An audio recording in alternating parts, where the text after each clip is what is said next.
Hello students. आज हम लोगों का जो टॉपिक है वो है path of a charged particle in a magnetic field. इससे पहले हम लोगों ने जो लेक्चर दिया था मैंने उसमें आपको बताया था कि force on a particle in a magnetic field, मतलब कि अगर कोई चार्ज पार्टिकल मैग्नेटिक फील्ड में मूव करता है, चलता है वहाँ पे, तो उस पर कितना फोर्स लगता है वो हमने वहाँ से कैलकुलेट किया था, देखा था। और डायरेक्शन ऑफ फोर्स भी निकालना हमने वहाँ से सीखा था।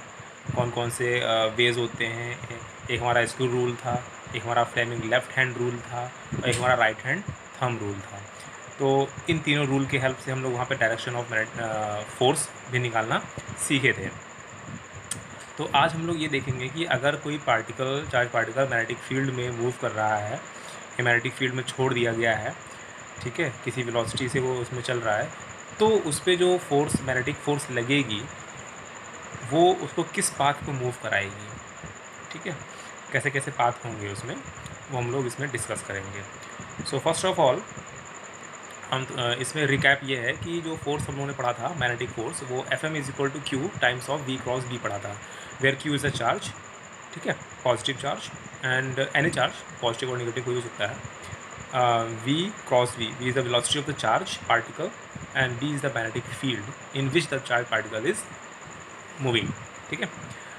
सो इसको हम लोगों ने, यहाँ पे आपका क्रॉस प्रोडक्ट है, डेट्स वाई इसको हम लोग Fm is equal to q v b sine theta भी लिख सकते हैं। तो क्रॉस को हम लोग वी बी साइन थीटा लिख सकते हैं, where theta is the angle between the velocity of the particle and the magnetic field, ठीक है। तो थीटा जो एंगल है वो velocity of the particle magnetic field के बीच का एंगल होता है।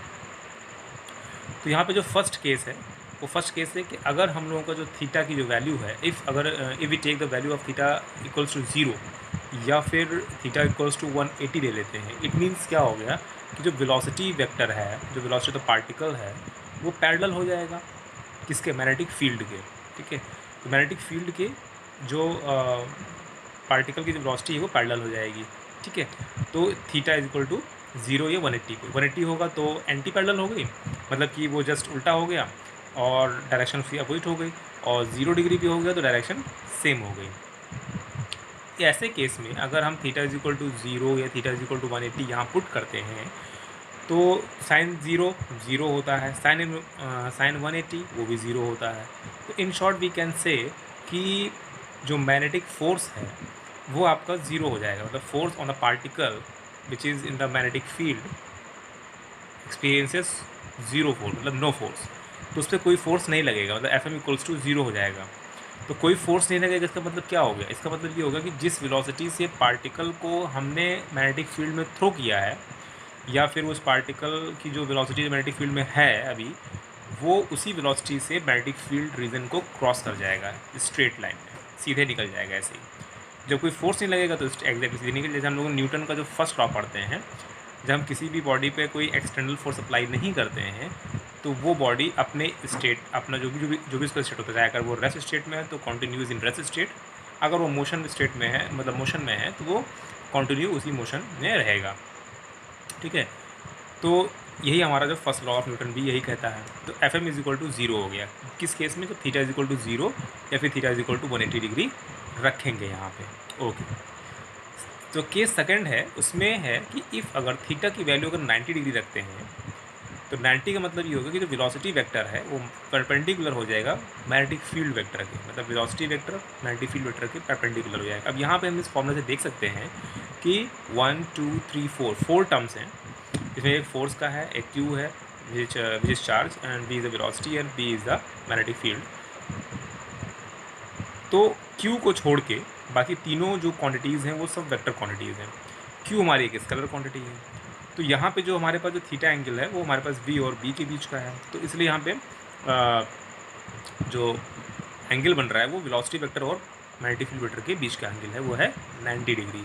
अगर पार्टिकल जो है वो मैग्नेटिक फील्ड के परपेंडिकुलर मूव करता है तो वो सर्कुलर पाथ बनाता है, ठीक है। ये हम लोग यहाँ पे देखा। तो कैसे बनाता है इसको हम लोग अभी डिस्कस करते हैं। तो जैसे यहाँ पे हमने एक ये क्रॉस ड्रॉ किया हुआ है इस तरह से, ठीक है।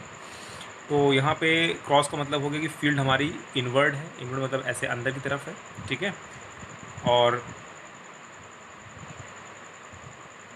जो वेलोसिटी है वो पार्टिकल की, वो वेलोसिटी इधर है। तो अगर ये फील्ड इनवर्ड है, इसको आपको यहाँ पे काफ़ी कुछ इमेजिन करना पड़ेगा, ठीक है। सो अगर ये फील्ड इनवर्ड जा रही है और वेलोसिटी उसके ऐसे जा रही है, तो मतलब वो परपेंडिकुलर हो गया, velocity is perpendicular to magnetic field हो गया, ठीक है। और हमने आपको राइट हैंड थंब रूल भी है आपके पास, फ्लेमिंग लेफ्ट हैंड रूल भी है और स्क्रू रूल भी है, आप कोई भी आप वहाँ से हेल्प लेके तो यहाँ पे आप फोर्स निकाल सकते हो कि अगर ये पार्टिकल मैग्नेटिक फील्ड के परपेंडिकुलर ऐसे मूव कर रहा है इस डायरेक्शन में, तो इस पर फोर्स किधर लगेगा। तो अगर हम right hand thumb rule use करते हैं, तो हमने बताया था कि जो आपका पाम होता है, ठीक है, पाम जो होता है आपका वो फोर्स के डायरेक्शन को रिप्रेजेंट करता है, ठीक है। और थंब जो होता है वो मोशन और पार्टिकल को रिप्रेजेंट करता है, ठीक। और जो आपकी ये फिंगर्स होती हैं ऐसे, वो आपकी मैग्नेटिक फील्ड के डायरेक्शन को रिप्रेजेंट करती हैं, ठीक है। तो मैग्नेटिक फील्ड तो अंदर की तरफ पॉइंट कर रही हैं और जो वेलोसिटी वेक्टर है वो राइट हैंड साइड पे पॉइंट कर रहा है, इस साइड पे पॉइंट कर रहा है, ठीक है। तो अगर हम अपने हाथ को इस तरह से रखते हैं, ठीक है, देखिए बच्चों इस तरह से, ठीक है, थोड़ा सा मैंने अपने हाथ को टिल्ट किया हुआ है, एग्जैक्टली ऐसा नहीं बनाया हुआ है जिससे आपको चीज़ें दिखती भी रहें। तो अगर हमने ये फील्ड इनवर्ड जा रही है और जो थंब है, देखो वेलोसिटी के डायरेक्शन में हमने थंब भी कर रखा है और फील्ड इनवर्ड है, तो हमारा जो पाम की डायरेक्शन है वो किधर है, उस तरफ है, ठीक है, सामने जा रही है करके। तो मतलब कि यहाँ पे जो इस पर फोर्स लगेगा उसकी जो डायरेक्शन होगी वो किधर होगी, इसके परपेंडिकुलर होगी। तो कह सकते हैं कि पार्टिकल हमारा कुछ जो है वो ऐसे मूव कर जाएगा, मतलब यहाँ पर फोर्स ऐसे लग जाएगी, इस तरह से पार्टिकल हमारा मूव करके इधर आ गया, थोड़ा सा मतलब ये ऐसे घूम गया इस तरह से थोड़ा सा, फिर उसके पार्टिकल यहाँ पहुँचा, पार्टिकल यहाँ पहुँचा, तो पार्टिकल की वेलोसिटी टेंजेंट देखेंगे तो ऐसे जा रही है, तो पार्टिकल की वेलोसिटी थंब के डायरेक्शन में ऐसे हो गई, ठीक है, देखो। और मैग्नेटिक फील्ड अभी भी नीचे ही है, तो हमारा इधर डायरेक्शन कर रहा है, मतलब फोर्स हमारा फिर इसको इधर घुमाएगा, तो ये थोड़ा सा इधर घूम गया, फिर पार्टिकल यहाँ आ गया, ठीक है। अब पार्टिकल इधर यहाँ पे मतलब अब इसी डायरेक्शन ऑफ मोशन इधर हो गई, इस डायरेक्शन में टेंजेंट बनाएंगे। तो अब हम लोग अपना हाथ कैसे रखेंगे, इस तरह से, तो थंब हो गया इस डायरेक्शन में और फील्ड हमारी तरफ आ रही है, मतलब फोर्स हमारी तरफ आ रहा है, तो डायरेक्शन ऑफ फोर्स जो हो जाएगा वो फिर इसको इस तरफ लेके आएगा टूवर्ड्स द सेंटर। तो ऐसे मूव करते करते ये पार्टिकल फिर से अपने सर्कुलर पाथ कंप्लीट कर लेगा, ठीक है। तो हर ईच एंड एवरी पॉइंट पर अगर आप देखोगे, टेंजेंट ड्रॉ करोगे, तो वो पार्टिकल की वेलोसिटी को दिखाएगा और हर एक पॉइंट पे आप फोर्स कैलकुलेट कर सकते हो राइट हैंड थंब रूल से। तो आप ये देखोगे यहाँ पे कि ईच एंड एवरी पॉइंट पे जो डायरेक्शन ऑफ फोर्स है वो जो सर्कुलर पाथ जो बनेगा उसके सेंटर तक एक सेंटर की तरफ बन रहा है, मतलब सारा फोर्स एक सेंटर की तरफ शो हो रहा है, ठीक है। तो कहने का मतलब ये है कि जो पार्टिकल है वो आपका एक सर्कुलर पाथ परफॉर्म कर रहा है with having a velocity v, और जो नेट जो फोर्स लग रहा है उस पार्टिकल पे वो टूवर्ड्स द सेंटर लग रहा है। तो हमने ये पढ़ा हुआ था क्लास 11th में कि अगर जो जो जो सेंटर की तरफ जो फोर्स लगता है उस फोर्स को हम लोग सेंट्रीपिटल फोर्स बोलते हैं। लेकिन सेंट्रीपिटल फोर्स का काम कौन कर रहा है यहाँ पे, यहाँ पे सेंट्रीपिटल फोर्स का काम जो है वो मैग्नेटिक फोर्स कर रहा है, क्योंकि देखो हमने जो अभी डायरेक्शंस कैलकुलेट की हैं फोर्स की थंब रूल से, वो सारी डायरेक्शन हमने एफएम के लिए पढ़ी है कि हम लोग मैग्नेटिक फोर्स डायरेक्शन पढ़ी है। बट हमने देखा कि वो एफएम की ही डायरेक्शन जो है वो सब की सब जो है सेंटर की तरफ लग रही है, इस तरफ सेंटर की तरफ लग रही है हर एक पॉइंट पर, अगर आप नोटिस करोगे। तो वो जो एफएम है जो मैग्नेटिक फोर्स है वही आपका सेंट्रीपिटल फोर्स की तरह मतलब वो काम कर रहा है। तो वी कैन से कि जो मैग्नेटिक फोर्स है वही आपका सेंट्रीपिटल फोर्स है, जो कि उसको बैलेंस करके और उस सर को सर्कुलर पाथ पे बनाए रखा हुआ है चार्ज पार्टिकल को, ठीक है। तो जब मैग्नेटिक फोर्स हमारा सेंट्रीपिटल फोर्स का इक्वल हो जाएगा, ठीक है, तो हमारा कंडीशन क्या हो जाती है कि मैग्नेटिक फोर्स हमारा QVB है होता है, और जो सेंट्रीपिटल फोर्स है वो हमारे पास mv²/r है, where r is the radius of the circular path जो चार्ज ने बनाया है, और b is the magnetic field जिसमें वो पार्टिकल मूव कर रहा है, v इज़ द वेलोसिटी जिस वेलोसिटी से पार्टिकल मूव किया है उस सर्कुलर पाथ पे, और m जो है उस पार्टिकल का मास है यहाँ पे, ठीक है। तो सारे कॉन्सेप्ट होगा यहाँ से। तो यहाँ से हम लोग रेडियस कैलकुलेट कर सकते हैं कि वो जो आपका सर्कुलर पाथ है उसका रेडियस क्या होगा, तो वो हमारे पास mv/qb होगा। तो ये हमारे पास यहाँ से रेडियस निकल जाती है उस चार्ज पार्टिकल की जो कि मैग्नेटिक फील्ड में मूव कर रहा है और उस पर मैग्नेटिक फोर्स Fm लग रहा है। ओके, सो अब बात करते हैं कि जो चार्ज पार्टिकल है वो मूव कर रहा है इस रेडियस बना के, तो वो कुछ एक डिस्टेंस ट्रेवल करेगा। अब जैसे यहाँ से स्टार्ट किया है पार्टिकल, मूव करते करते करते करते पूरा सर्किल कंप्लीट किया, तो कुछ डिस्टेंस, कुछ मूवमेंट किया उसने, तो कितना टाइम पीरियड लिया उसके मोशन में, कंप्लीट मोशन में उसने, ठीक है। तो t इज इक्वल टू होता है डिस्टेंस अपॉन स्पीड, ठीक है, ये फॉर्मूला है। तो डिस्टेंस क्या हो जाएगी, ये सर्कुलर पाथ, उसका सरकमफ्रेंस, तो 2πr हो गया। और किस वेलोसिटी से मूव किया है, v वेलोसिटी से मूव किया, तो v नीचे हो गया, ठीक है। तो कैपिटल R की जो वैल्यू, मतलब जो रेडियस की वैल्यू है वो mv/q है, तो उसकी वैल्यू यहाँ पुट कर देंगे। तो जब वैल्यू पुट करेंगे तो v कट जाएगा, तो हमको मिल जाएगा t is equal to 2πm/q मिल जाएगा। तो जो टाइम पीरियड है उस पार्टिकल का कंप्लीट रोटेशन में वो हमारा इंडिपेंडेंट ऑफ वेलोसिटी जा रहा है। देखो, अब वो यहाँ पर कहीं वेलोसिटी का टर्म नहीं आ रहा है, यहाँ पे चार्ज है, मैग्नेटिक फील्ड है और mass of the charge particle है और 2π कांस्टेंट। तो यहाँ पे कहीं भी वेलोसिटी का टर्म, मतलब कि कितनी भी तेज़ वेलोसिटी हो, टाइम पीरियड पे कोई फ़र्क नहीं पड़ता है।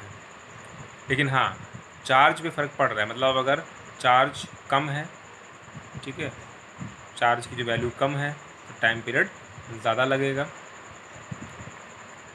ठीक है, और अगर चार्ज की वैल्यू ज़्यादा है टाइम पीरियड कम लगेगा। इसको कुछ ऐसा समझते हैं, जैसे किसी भी चार्ज का मास अगर ज़्यादा है, मास ज़्यादा है तो क्या हो जाएगा, यहाँ पे टाइम पीरियड ज़्यादा लगेगा।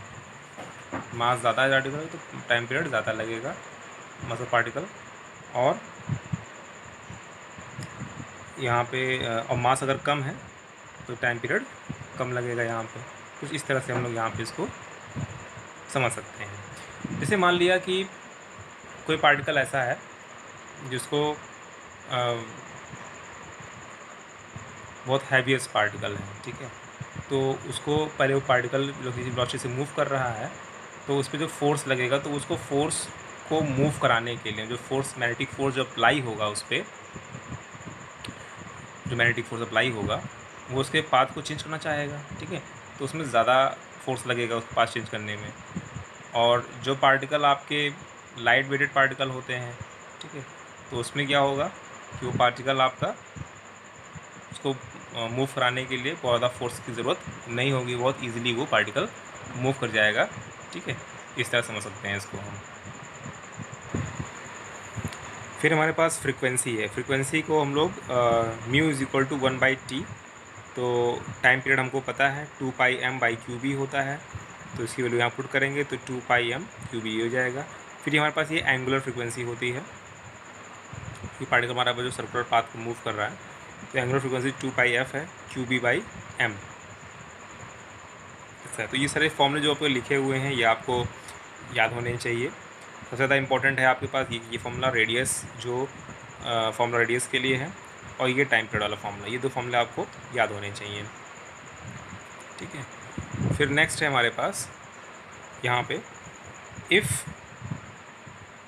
Charge q is accelerated through potential difference v, अगर कोई चार्ज q है और किसी पोटेंशियल डिफरेंस v से के थ्रू मूव कर रहा है, ठीक है, देन क्या होगा। तो हमने पढ़ा है कि work done is equal to charge into potential difference होता है, ठीक है, तो work done is equal to change in kinetic energy भी होता है, हमने ये भी पढ़ा हुआ है। और तो काइनेटिक एनर्जी की वैल्यू जो हो जाएगी QB की इक्वल हो जाएगी। तो कहने का मतलब ये है कि जो काइनेटिक एनर्जी होगी पार्टिकल की वो किसके बराबर होगी, वो charge multiplied with the potential difference. तो ये इसको भी कई बार क्वेश्चन इस पर भी पूछे जाते हैं डायरेक्टली कि उसकी काइनेटिक एनर्जी क्या होगी, तो हम लोग यहाँ से कैलकुलेट कर सकते हैं। एक क्वेश्चन है इस पर, ये क्वेश्चन कई बार बोर्ड्स में पूछा भी गया है कि 3 चार्ज पार्टिकल्स, एक प्रोटॉन है, एक न्यूट्रॉन है, एक अल्फ़ा पार्टिकल है, with same kinetic energy moving perpendicular to a magnetic field, find the ratio of radii. तो उनका रेशियो निकालना है, उनके रेडियाइज का रेशियो निकालना है। तो यहाँ पे हम लोग इनको अलग अलग लिख देते हैं, प्रोटॉन है, न्यूट्रॉन और अल्फ़ा पार्टिकल। तो proton, neutron, alpha particle, proton का मास और चार्ज, तो मास ऑफ प्रोटॉन को m मान लिया, न्यूट्रॉन का जो होता है वो डबल होता है प्रोटॉन का, तो वो टू टाइम्स हो गया, अल्फ़ा जो होता है वो 4 टाइम्स होता है तो 4m हो गया, ठीक है। ये चीज़ आपकी फिक्स होती है। और चार्ज जो है प्रोटॉन का मान लिया ई है, तो न्यूट्रॉन का पार्टिकल का भी चार्ज ई है, अल्फ़ा का 2 टाइम्स होता है, 2e ले लिए यहाँ पे। सो रेडियस का हमको यहाँ पे रेशो निकालना है, तो radius for proton, radius of neutron, radius of alpha particle. तो रेडियस फॉर्मूला हमने पढ़ा हुआ है, क्या पढ़ा था फॉर्मूला हम लोग रेडियस का, R=mv/qb पढ़ा था। तो ये mv/qb तो यहाँ पे अप्लाई नहीं होगा, क्योंकि यहाँ पे हमको कुछ दे रखा कि वो सेम करंट एनर्जी, तो यहाँ पे करंट एनर्जी का कुछ टर्म आ रहा है यहाँ पे, ठीक है। तो उसके लिए हम लोग क्या करेंगे कि जो mv वाला टर्म है उसको हम लोग यहाँ से रिप्लेस करके, और वो हमारा होगा यहाँ से √2mk होगा, ठीक है। ये हम लोग वहाँ से निकलता है ये टर्म,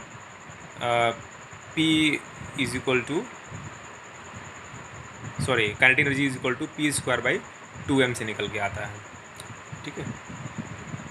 तो ये टर्म वहाँ से आप उसको रिलेट करेंगे तो √2mk/qb हो जाता है।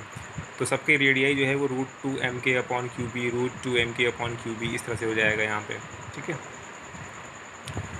तो मास ऑफ अ प्रोटॉन देखो 2 और ये जो k है आप काइनेटिक एनर्जी, तो देखा कि सेम काइनेटिक एनर्जी है, तो मतलब काइनेटिक एनर्जी हर एक पार्टिकल की सेम रहेगी, इसलिए k की वैल्यू में हमने मतलब सबकी वैल्यू k की सेम है यहाँ पे। बट मास जो है सबका अलग अलग है, तो इसलिए मास ऑफ प्रोटॉन है, ये मास ऑफ न्यूट्रॉन है, ये मास ऑफ अल्फा पार्टिकल हो गया। चार्ज सबका अलग अलग है, तो charge of proton, charge of neutron, charge of alpha particle. Magnetic field भी सेम ही है, इसलिए उसमें कोई चेंज नहीं है। तो यहाँ से हमारे पास √2k ये सब ऊपर से ये कट जाएगा, और मैग्नेटिक फील्ड की वैल्यू कट जाएगा। तो हमारे पास जो बचेगा क्या बचेगा यहाँ पे, √m/e, और चार्ज ऑफ प्रोटॉन क्या है हमारे पास, चार्ज ऑफ प्रोटॉन ई है, तो QP की जगह पे ई रख दिया, ठीक है। ऐसे हमारे पास न्यूट्रॉन के लिए QD की जो QD न्यूट्रॉन है उसकी जगह पे हमने ई रख दिया यहाँ पे। ऐसे हमारे पास अल्फ़ा पार्टिकल था, अल्फा पार्टिकल के लिए हमारे पास क्या हो गया, यहाँ पे 2e रख दिया, क्योंकि हमारे पास अल्फा पार्टिकल के लिए 2e की वैल्यू है यहाँ पे, ठीक है, देखा हमने अभी यहाँ पे। तो इस तरह से हमने इस वैल्यूज़ को पुट कर दिया, और मास के लिए भी हमने वहीं से पुट कर दिया है। तो यहाँ से कट जाएगा, तो हमको यहाँ से रेशियो क्या मिलेगा, देखो ई कट जाएगा, यहाँ पे 2 बचेगा, और यहाँ से हमारा √m कट जाएगा, ठीक। यहाँ √4 बचेगा, तो √4 का जाएगा 2 सिर्फ, तो ऊपर बचेगा हमारे पास 1:√2:1 बचेगा। यहाँ 1 ऐसे बचेगा कि नीचे 2 था, और √4 हटेगा तो यहाँ से 2 हो जाएगा, तो 2 1 2, तो 1:√2:1। इस रेशियो में हमारी जो रेडियस है वो बनेगी इन पर्टिकुलर पार्टिकल्स के लिए, ठीक है। ओके बच्चे, थैंक यू।